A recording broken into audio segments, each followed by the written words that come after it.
Hi everyone, Az here from HeelvsBabyface. So as I do some old school Final Fantasy XIV content now, I'm farming myself some Moogle credits to get myself some gubbins before the event closes down in a little wee time. But I thought I'd bring you a video where I kind of give my thoughts, amusings, no particular structure, on the current expansion, Final Fantasy XIV Stormblood, as we move into Shadowbringers, because in just over 12 hours time the Final Fantasy servers are gonna shut down. Oh, not for good. For 24 hours. It's that time, folks. That long 24-hour wait without anything. But when they come back up on Friday morning for us here in the UK, they are going to have on it Final Fantasy XIV Shadowbringers Early Access, which I'm very happy to be part of. The new expansion will arrive. And so, like I said, in no particular structure, no particular order, I just wanted to kind of get things out about what I thought about Stormblood. So first things first, Stormblood was an expansion that had so much to live up to. Only because, not because of what was promised in this expansion, but only because Heavensward had been amazing. It was the first expansion since The Realm Reborn, the relaunch of Final Fantasy XIV after the disastrous 1.0 released in, what, 2010? Oh my lordy, oh my lordy. But that came back, and it came back to critical acclaim, came back to player acclaim. And then when the first expansion hit Heavensward, none of us knew what to expect. We really didn't. How was Final Fantasy, how was Square going to deal with an expansion? And Heavensward just blew everyone out the water.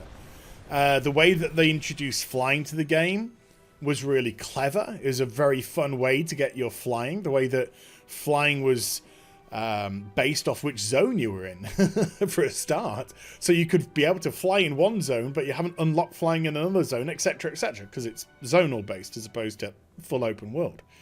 And then, of course, it had content which was separated from the low ground, so people that didn't have flying wouldn't have access to that. You know, the way that kind of like flying should be, and all that sort of stuff. But Heavensward just turned out to be an amazing expansion. It was a great storyline in Ishgard with the dragons. The content that came out was wonderful. I spent a lot of time, and of course it came at an opportune moment for Square with rival games not doing so good. So it was a great time for them to poach some brand new subscribers. So with Final Fantasy being on such a high point, such a pinnacle, Stormblood suddenly had a lot to live up to, because it was a second expansion. So they've already, you know, got that first kind of expansion hype out the way. Heavensward had been so acclaimed, so beloved by the community, that it had that to kind of at least match, if not better. And I don't think, when it first came out, I didn't get that feeling at all. Mainly because I really gravitated towards the whole story and the mystery of what was going to happen in Ishgard and all that kind of stuff. But with going into Stormblood, there wasn't that mysterious element, if you gather where I'm coming from. We knew it was very well structured and it was very well put in place, but we knew exactly what was happening. The build-up to the not the Civil War, but the build-up between the war and the reclamation of Alamigo, that was all absolutely laid out perfectly. So when the expansion began, it was almost like a mechanism clicking into gear, and we moved on. And sometimes you just need that mysterious element, you know? You need that mystery, that element of the unknown, to really kind of get the blood flowing about what's going to happen next. And on top of that, didn't quite gravitate towards the storyline. You know, I didn't have the same kind of feelings for the Alamegans as I did with Ishgard, because at its core, it was a very similar story. At its core, because you had the Ishgardians with the dragons, this time you had the the Alamegans with the Garleans. So it was a kind of similar storyline in those regards. It is mirroring it. And some of the areas just didn't quite grab me aesthetically. So like Ralgar's Reach, for example, when you compare that to the beauty of Idleshire and how every single patch Idleshire would get bigger and bigger. You know, something would be built, something different would be finished, and it always felt as if it was an evolving, bustling hub, which I thoroughly loved. Whereas Ralgar's Reach was this, you know, dilapidated area which got no, you know, love, it got no build, etc. So there was the element that one expansion was constantly evolving, whereas this expansion was kind of spinning its wheels a little bit. So I was finding the story element and the aesthetic element in terms of, you know, your major hubs and stuff like that, difficult to get into. In terms of dungeons, etc., you know, dungeons are great in Final Fantasy XIV. They're always wonderful to, because they do feel like a challenge. They do feel as if you're, you know, earning whatever may drop, that you're putting your effort in, etc., etc. You're earning your tokens, your poetics, your blah blah blah. You know what I mean? Whichever token it may be, so you can put towards some sexy gear at another time. And so I did find myself doing that and doing treasure maps and going under the sea this time, because now we can swim in the game and you can go under the sea in certain areas, and the beast tribes under the sea, and I thought things like that were utilized pretty well.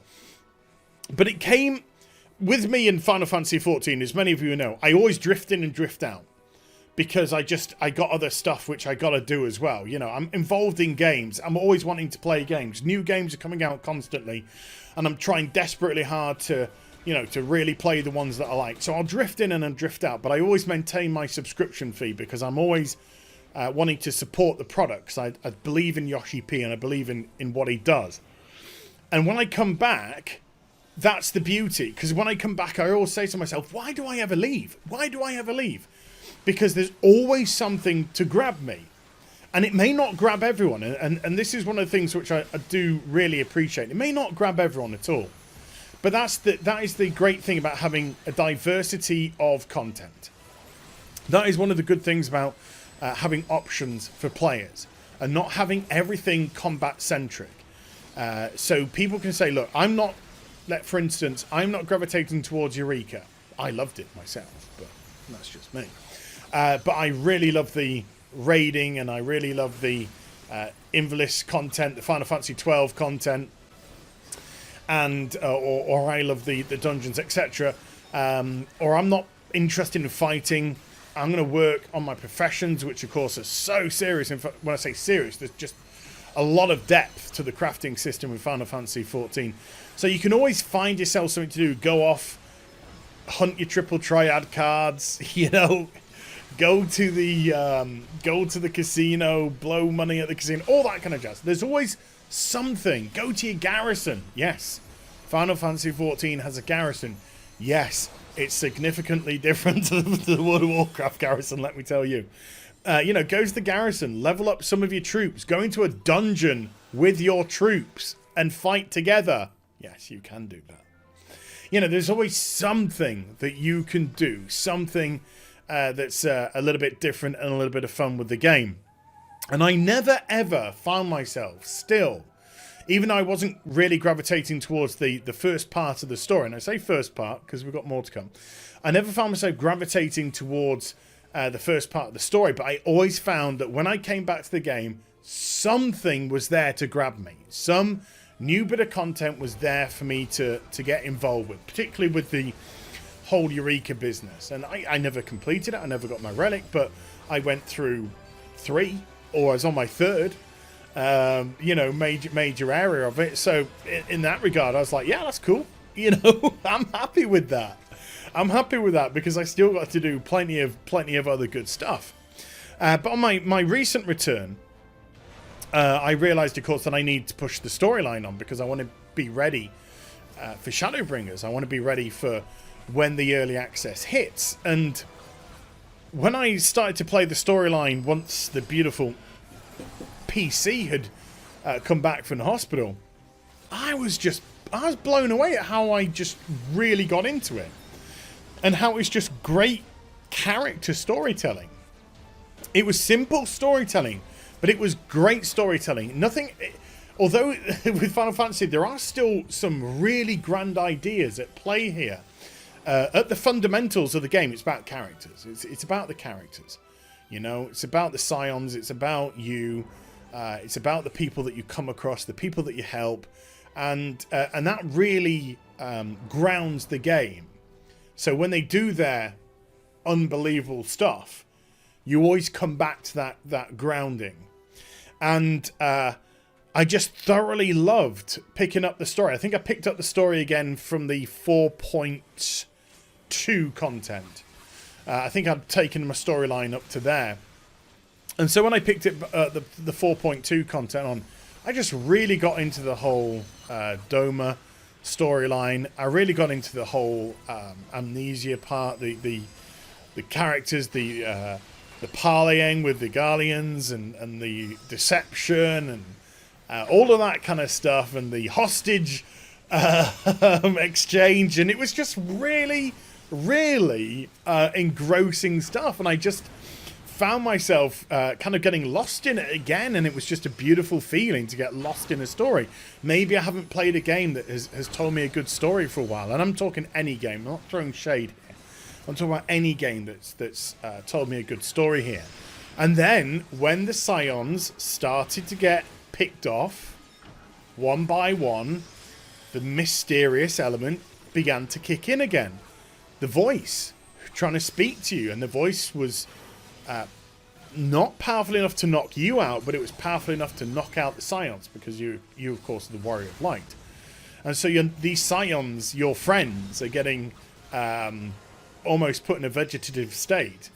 The body's fine, there's no damage, there's nothing wrong with them, but their soul seems to be elsewhere, their essence is elsewhere. We know where that's going to be. And it was just captivating. It was just like, where's this going? Because we've got this whole war coming with the Garleans, and Xenos is back, and the clever thing about Xenos was he wasn't Xenos, it was an Ascian wearing Xenos's face and all that sort of business. So by the end, when Elise was the last to fall, and it was just you on your own, and you're fighting against Xenos, you did feel this big sort of weight on your shoulders as the Warrior of Light, and then just as you're about to finish Xenos off, you get... the voice comes back and knocks you out, and then Estinian comes and saves you, thank goodness. But it leads us into Shadowbringers with the mystery. With the mystery. You know he's left something for you at the Crystal Tower. You know, if you've seen anything about Shadowbringers, what that's going to mean. And so we're actually going back. We're back into a situation, unlike Stormblood, where we knew what was set up and we knew everything that was ready. We're now going into Shadowbringers once again with that air of mystery, that air of the unknown. And I love that feeling. I love that feeling. And so, yeah, I'll be streaming Final Fantasy XIV Shadowbringers Friday morning, UK time. Going for as long as I want, as long as I dare. And I can't wait. I really, really can't wait. I'm absolutely stoked for this expansion. And fingers crossed, it's going to be a doozy. So Shadowbringers had Stormblood had a lot to live up to. I don't think it quite hit the mark of Heaven's Ward. I really don't. But in the same breath, it still gave me plenty. It didn't disappoint by any stretch of the imagination. It still gave me plenty. But I'm going into this new expansion very, very excited indeed. So there we go. Hope you enjoyed the vid. If you did, do give it a thumbs up. And also subscribe to the channel. Follow me on social media and Twitch for live streaming. Links, they're in the description box down below. Didn't you know that? And I'll be back with some more stuff very soon. You take care.